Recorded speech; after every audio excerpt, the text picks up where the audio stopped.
16 years. A house filled with memories, family dinners, hurried morning kisses, vacations we always made time for despite our busy schedules.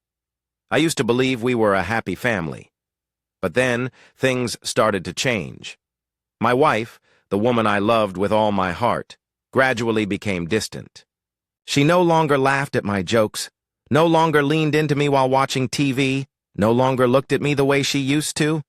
And what hurt me the most was how she kept comparing me to her boss.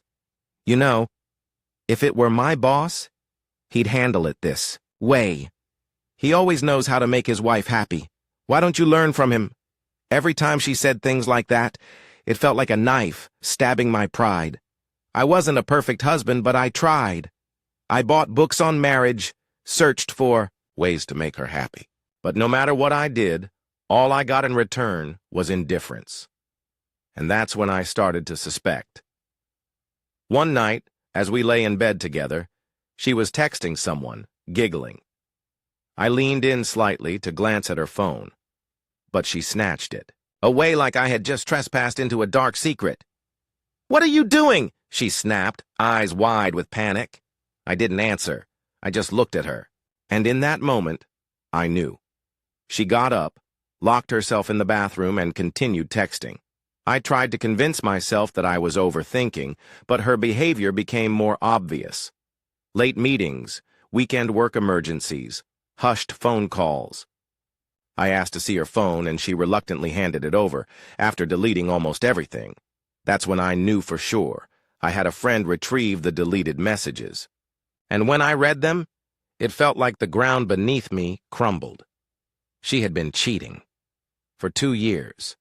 With her boss. I couldn't believe my eyes. The love messages, the secret rendezvous at hotels, the affectionate words that I hadn't heard from her in years. They were all there, but for another man. She had betrayed me, our family, and everything I had believed in. I didn't confront her immediately. I knew she would deny it, twist the truth, find a way to make me doubt myself. I needed a plan. I reached out to her boss's wife, the other betrayed spouse. We worked together, gathering evidence, tracking their meetings, and soon discovered that they had booked a hotel for a romantic weekend. So I went there. I arrived at the hotel with a sheriff to serve the papers legally. I waited in the lobby, my heart pounding, a mix of pain, anger, and emptiness swirling inside me. Then, the elevator doors opened. She stepped out, wearing only a bathrobe, her hair slightly messy. The moment she saw me, her face turned pale. Her eyes widened in shock.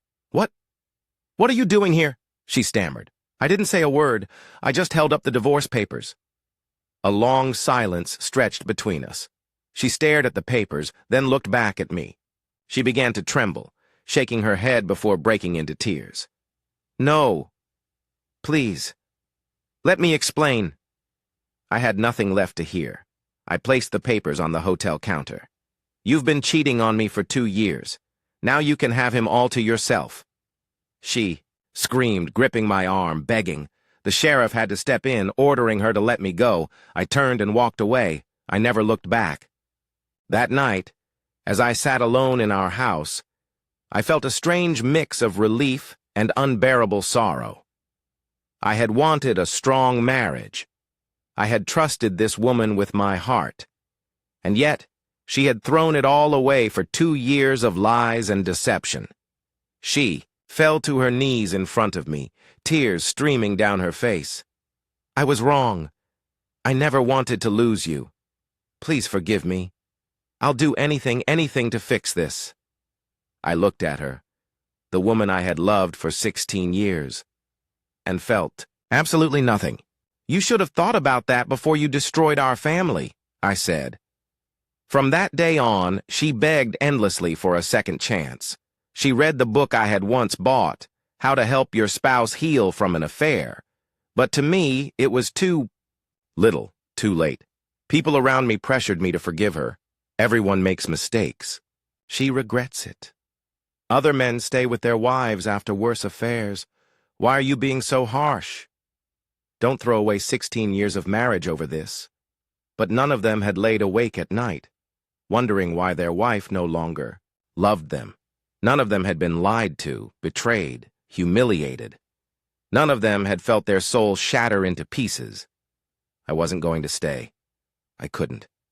Through all of this, the only person who truly understood me was the boss's wife, the other betrayed spouse. We talked more, confided in each other, not because we wanted a relationship, but because we were the only ones who understood this kind of pain. One day she asked me, "Do you think we lost everything?" I shook my head. "No, I lost a marriage, but I found myself again." She smiled. She had found herself too. We didn't rush into anything, but whenever we met, I felt lighter, safer, whole. Meanwhile, my ex-wife still tried to win me back. She even suggested a trial separation where I could date other people, just to see if I still wanted her afterward. I laughed. "Now you're okay with me seeing other people? You already did it while we were still married." For the first time, I saw realization dawn in her eyes. She finally understood she had lost me forever.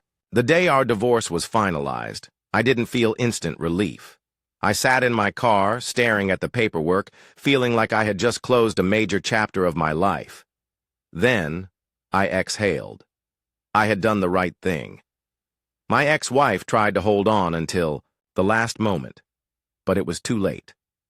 I glanced at my phone. A message from the other betrayed spouse popped up. "Are you okay?" I smiled. "I'm okay. Want to grab dinner?" Her reply came quickly. "Sure, I know a great place." That night we talked, laughed, and for the first time in a long time, the weight on my chest felt lighter. She wasn't my revenge. She was my healing. My ex-wife might spend the rest of her life drowning in regret, but I wouldn't. I had wasted 16 years on someone who never truly valued me, but the rest of my life? That I would give to someone who truly deserved it. About whether this was the correct route, but given the hard work of the people engaged, it is working out quite brilliantly. Not a happily ever after, just right now. Well, you have it right now. Everyone may relax easily. Thank you for watching. If you haven't subscribed yet, please do so and hit the notification bell to stay updated with more shocking real-life stories happening around you.